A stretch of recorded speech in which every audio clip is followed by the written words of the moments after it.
ये वादियाँ ये फिजाएं बुला रही है तुम्हें।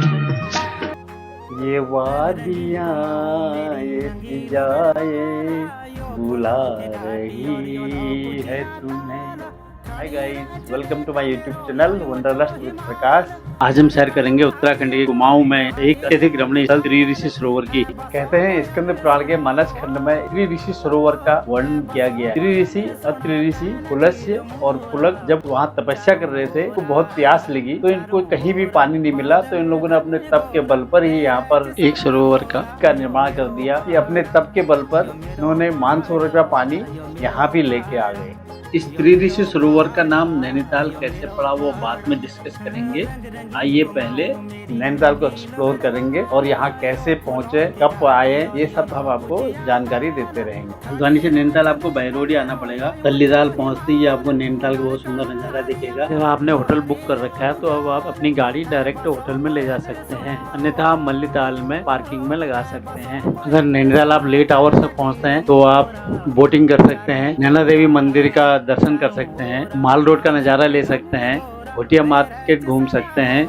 नैनीताल में एंट्री करते ही लेक जहाँ पर स्टार्ट होती है उसको तल्लीताल बोलते हैं और जो ऊपर में जहाँ खत्म होती है उसको मल्लीताल बोलते हैं। इन दोनों के बीच की रोड, एक साइड है माल रोड और दूसरी साइड है ठंडी सड़क। माल रोड का नज़ारा भी देखने लायक होता है, आप वहाँ शॉपिंग भी कर सकते हैं और वहाँ से ताल का नज़ारा भी ले सकते हैं। अगर आप नैनीताल टाइमली पहुँच जाते हैं तो उससे पहले टैक्सी कर लीजिए साइट सीन के लिए। अपनी गाड़ी ले जाना ठीक नहीं है, साइट सीन के लिए वहाँ लोकल टैक्सी ठीक है। सबसे पहले आप स्नो व्यू और हिमालय दर्शन, यहाँ पर आप रोपवे से भी जा सकते हैं। उसके बाद है एडवेंचर पार्क, ठीक है, बगल में खुला है। नैनीताल में जितने भी लेक, व्यू पॉइंट या हिमालय दर्शन के पॉइंट जितने भी हैं उसमें से ये सबसे अच्छा पॉइंट लगा मुझे, क्योंकि एक तो ये स्नो व्यू पॉइंट के से भी ऊपर टॉप में बना हुआ है और ऊपर से ये अराउंड 100 फीट हाइट पे एक टावर बना हुआ है। टावर के चारों ओर राउंड शेप में एक ओवर लिफ्ट लगी हुई है और इसमें 8 से 10 टूरिस्ट एक बार में खड़े हो सकते हैं। ये लिफ्ट टॉप में जाकर 360 डिग्री में धीरे धीरे घूमती है, अराउंड 8 to 10 राउंड लगाती है। यहाँ से आप पूरा Himalaya, lake, Tallital, Mallital, tiffin top, China peak, Himalaya view point और चारों ओर का नज़ारा देख सकते हैं। टावर के टॉप पर जाएगा, मैं फिर इधर देख, इधर पकड़ने का कुछ नहीं है ना इसमें। पकड़ ले इनको, पकड़ के रख।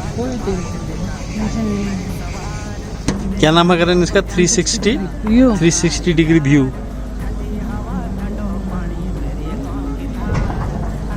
ये मेरा चल तो रहा है ना ये? हाँ चल रही है। ये देखिए मल्लीताल आ गए हम। ये मल्लीताल है, ये लेक है। धीरे धीरे घूमेगा, चक्कर आएगा, चक्कर इसमें नहीं। अभी 360 डिग्री में घूमने लग गया है और हमें चारों ओर के व्यू देखने को मिलेंगे, नज़ारा देखने को मिलेगा।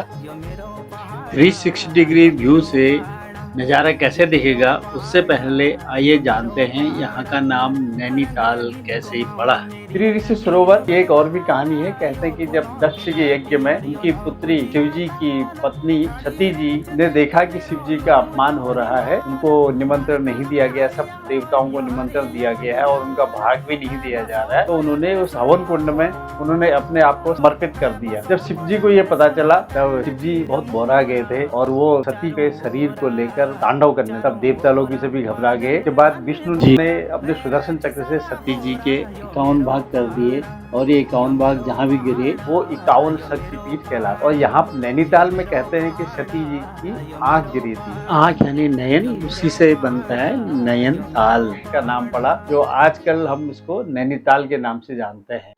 आइए देखते हैं 360 डिग्री व्यू का नज़ारा। पूरा हिमालय दर्शन देखो, पूरा देखो, पूरा हिमालय देख।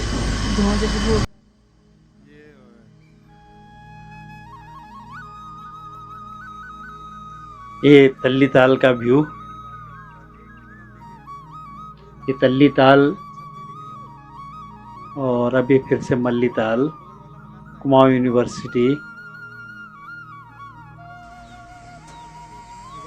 ये टिफन टॉप, चाइना पीक। अगर आप ट्रैकिंग के इच्छुक हैं तो इन 2 पॉइंट में आप जा सकते हैं।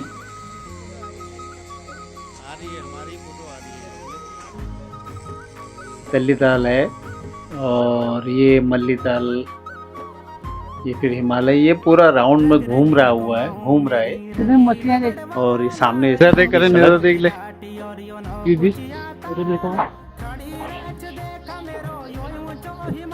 ये मल्लीताल, ये आ गया टिफन टॉप, और ये है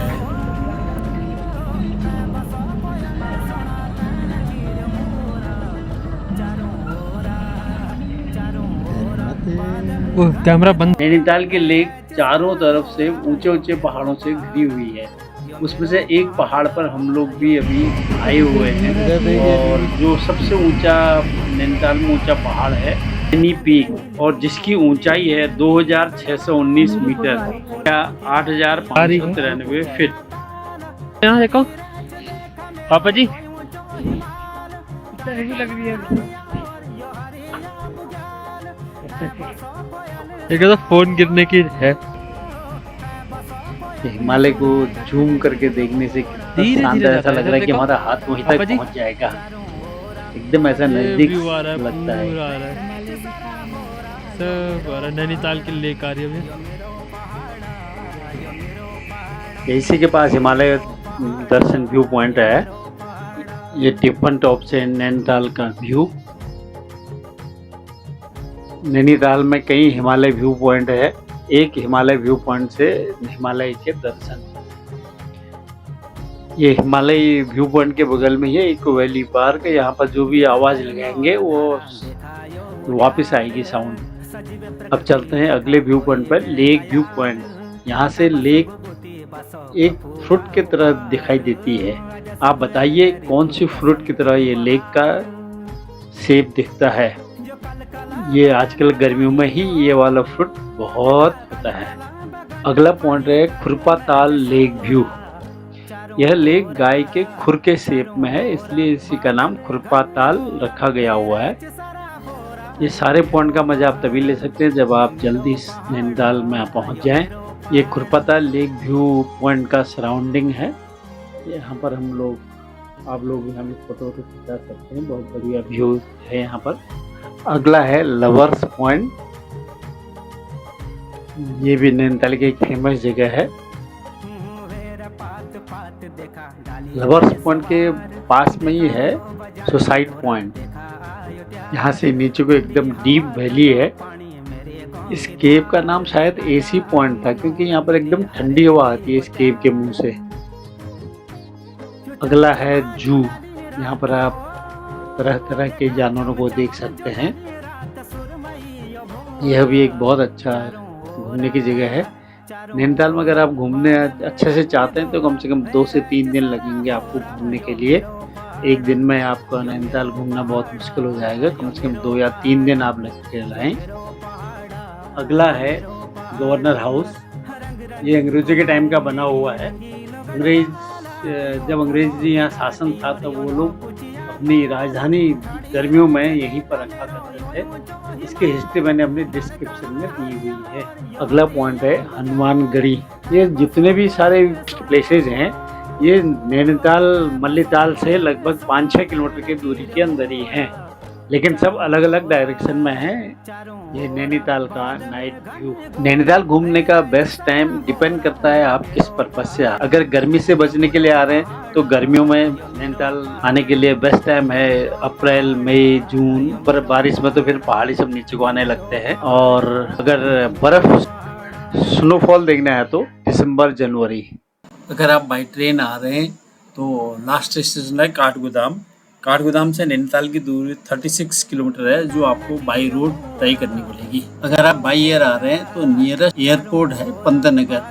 यहाँ से नैनीताल की दूरी 70 किलोमीटर है, जो लगभग पंतनगर से नैनीताल की दूरी बाई रोड 70 किलोमीटर है, जो 2.5 घंटे का टाइम लेगा।